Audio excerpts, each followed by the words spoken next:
What's up guys, Houndish here today with some Anthem news. We have some information about when we're next going to see more of Anthem, which actually isn't going to be too long away. On top of this, we have some developer insights about weapon mechanics, the planet or planets that we'll see inside of the game world. We have more information about the main social space in the game, hints about PC development, discussion of Destiny 2 and Monster Hunter, as well as a couple of other things, so let's get into it.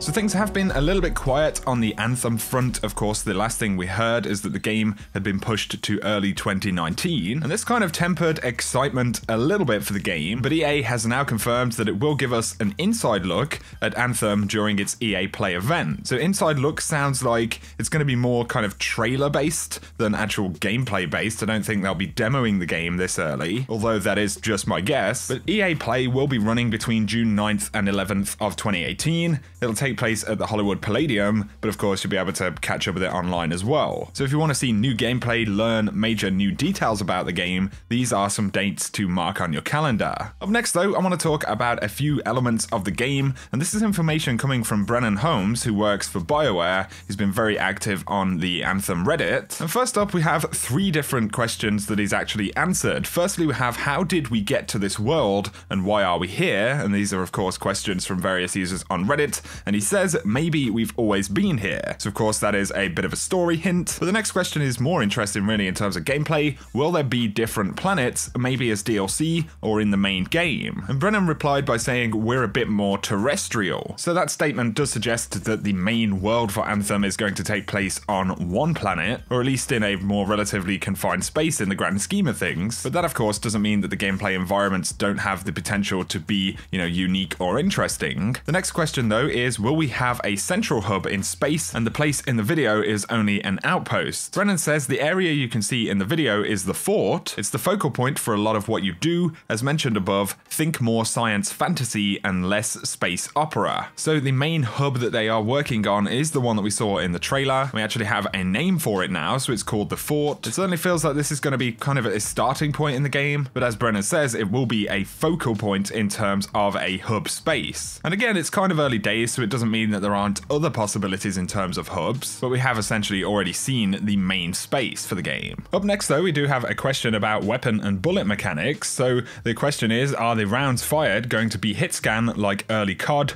or projectiles like Battlefield? And Brennan said it depends on the weapon. Most are projectile based, some of them move very quickly, and others are hit scan. So obviously just a little bit of an insight right there. As far as projectile based things go, I know that in Battlefield they use the Frostbite engine, and I believe that is a fairly integral part of their kind of weapon mechanics as well as all of the other elements in the game, and that could contribute to why perhaps that's easier to work with inside of the Frostbite engine. Either way, it's going to be very interesting to see how the weapons turn out. Moving on though, somebody asked about PC and development, so they say, I was wondering how the development was going on PC. I read that Anthem was also going to be on PC, and I'm looking forward to purchasing it, but as of late it seems a lot of games that are in development for both console and PC seem to be having one platform worked on first more than the other, so I was curious if Anthem would be scheduled to ship on all platforms when released. And Brennan says when we're developing, we generally pick a primary platform that most people will focus on, and you usually want to go with the most restrictive platform,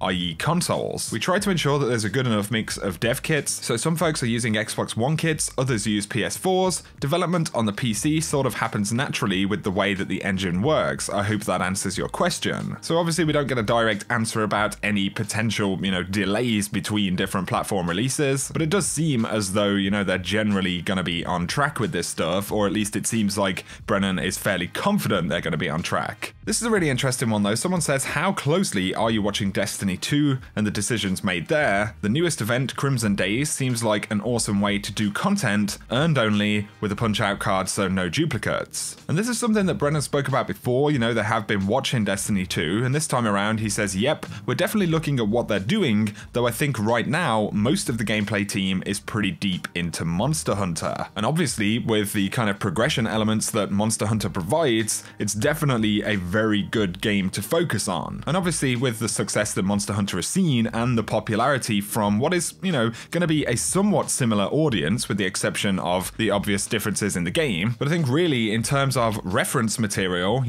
we've had The Division, we've had the Destiny, we've had Monster Hunter now. There's a lot of source material out there for these kind of developers to see, what is working in the industry right now, what do players respond to? And despite some of the constraints and difficulties that BioWare must be facing right now, at least they have excellent reference material, Another little one I wanted to drop in, somebody said, I wonder if they'll include visible damage on your Javelin as you lose health. And it's interesting because some folks kind of looked at this question and spoke about it as though it was a shader system like what we have in Destiny, where you actually apply colors to pieces of gear. Of course, it seems relatively likely that there will be that level of customization, but in this specific instance, they are talking about, actually taking damage in the game and whether that will be visible on the character. And Brennan said this is something we've been talking about. It's a little unclear on whether or not we can incorporate it into the final shader solution, but I think we're definitely interested in something like this. So obviously just a pretty minor element, but it's definitely interesting if you ask me. Another thing worth mentioning was a question about flight mechanics and how much that's going to influence the game. And Brennan said, we really want you to feel a sense of freedom with our exploration mechanics. Personally, I'm not a big exploration guy, but I do find myself noodling around and checking out different areas just because I can. There will be some amount of progression and skill expression with flying, which will affect how far you can go and what you can do in the air. There are also limits as to how high you can go. We're playing around with the flight ceiling prototype right now. It's fairly subtle and it feels like a heavy downdraft. We'll have to see about specific height limitations. It's all kind of up in the air right now as it's mostly dependent on performance. So that is really a new element that we've learned about as far as Javelin suits go. Javelin suits are the kind of exosuits that players actually wear inside of Anthem. So in terms of exactly how they're going to handle it, some of it's going to come down to performance in the game, which obviously they're going to have to do more of the development and get kind of closer to a final build before they can put some of those limitations in. But I'm really glad that there will actually be, a level of progression and skill when it comes to the flying element in the game, because, it certainly looks like a pretty important mechanic. For now though, that is the bulk of the information I wanted to sum up in this video. Just bear in mind, June 9th to 11th, that's when we're going to get some new Anthem information, presumably some new gameplay. So it's going to be very, very exciting. Of course, with it being EA Play, they'll be focusing on other EA titles, of course, Battlefield and things like that. And it'll be very interesting to see what they choose to show us next. But that is going to sum up the news, guys. I hope you found it interesting. I'll be curious to read any of your thoughts in the comment section below. If you have enjoyed the video though, a like is very much appreciated. If you're new to the channel, feel free to hit subscribe to keep up to date with more Anthem news. It is a game that I'm going to be covering consistently on the channel towards release. For now though, I appreciate you watching as always, and I will catch you guys very soon.